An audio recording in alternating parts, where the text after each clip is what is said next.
cans of creamed spinach and toilet paper. Those are the two things that I thought about today when I was working out outside on the beach, keeping my distance from people. What is going on with people? Shelves are empty of stuff like creamed spinach. Who eats creamed spinach on any given time, right? Like, when do you just go to the store and think, today I want a can of creamed spinach? That's the stuff that you push aside even when you're really, really, really, really hungry. You move that can out of the way, right?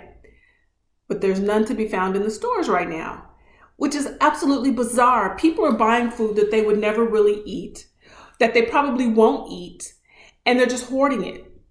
It's bizarre. Toilet paper.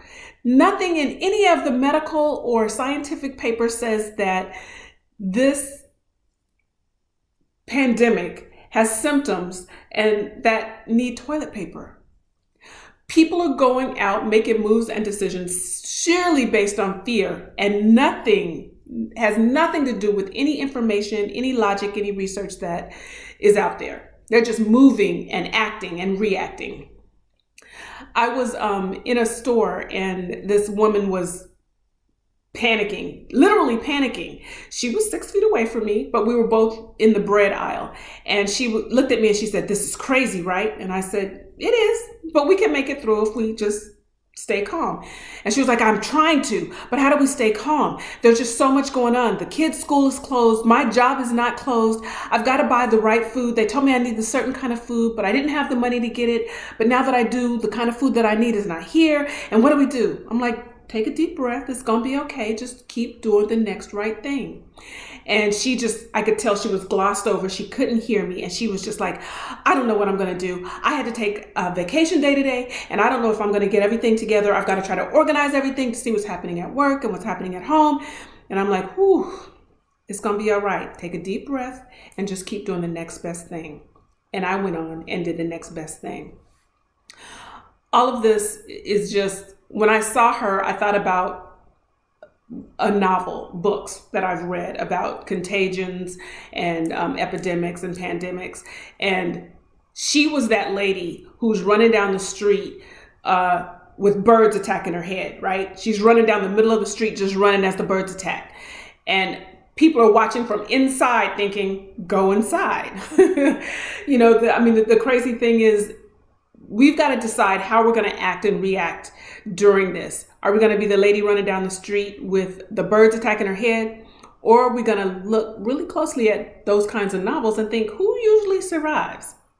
There's usually the scientific person that survives, right? That's the person who initially says, ooh, they sound the alarm and say, "We've got a problem."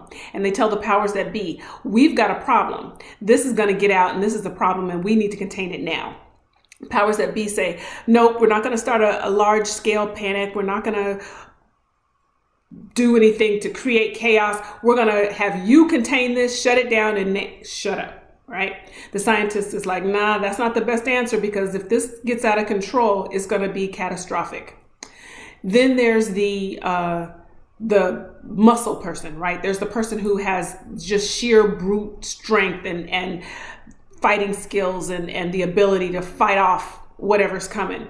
That reminds me of like Michonne on the Walking Dead.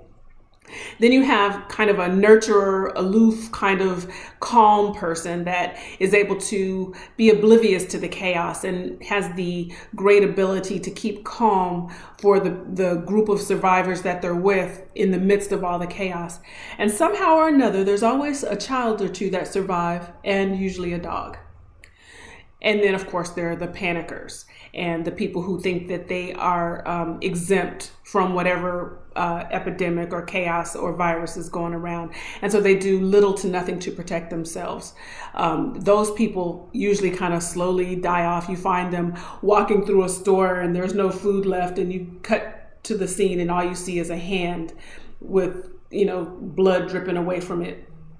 Or you see the people who are just totally panicked and they're running down the street like birds are attacking their heads. They, of course, get taken out first.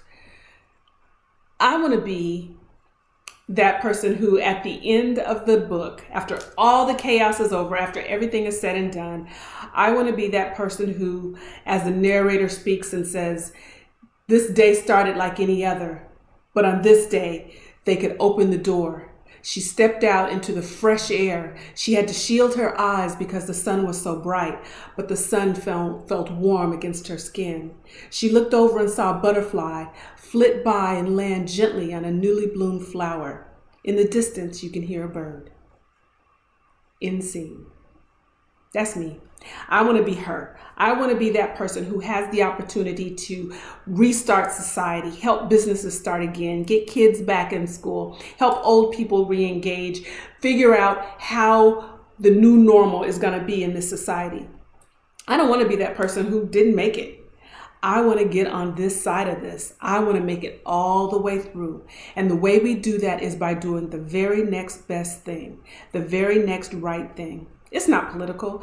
The virus doesn't care if you're Republican, unaffiliated, Democrat. They don't care. The virus is out there. We've got to do the next best thing to protect ourselves and those around us. That means not listening to social media. Social media doesn't have all the right answers. Look at the specialists. Look at the healthcare specialists. Look at the scientists. The leaders don't know. They're not healthcare specialists. They're not scientists. The scientists have the answers. Compare data from various doctors and researchers and see what the culmination of information tells you to do, and do that. Do the next right logical thing. Don't do the panic thing. Don't buy toilet paper for a cold. Don't buy creamed spinach. Do the next right thing. And you keep doing that until the next right thing and the next right thing come along. And pretty soon we'll be next writing ourselves out of this. And then we'll need to open up and figure out how to create this brand new society. We can do this if we calm down, look at the information, do research, and do the next best thing. Don't panic. Don't lose your minds. A bird will be attacking your head and you'll be in the middle of the street screaming. Don't be that person. Don't run down the street screaming. Stand back, look at what's happening, and be logical. Make it make sense. Even when it feels like it doesn't make sense, you can stand back and see what's happening. Be that scientist. Be that little kid. Be that calm companion person who keeps everything together. Be that strong force that keeps all of the offenders away. We can do this if we do the next right thing over and over and over again.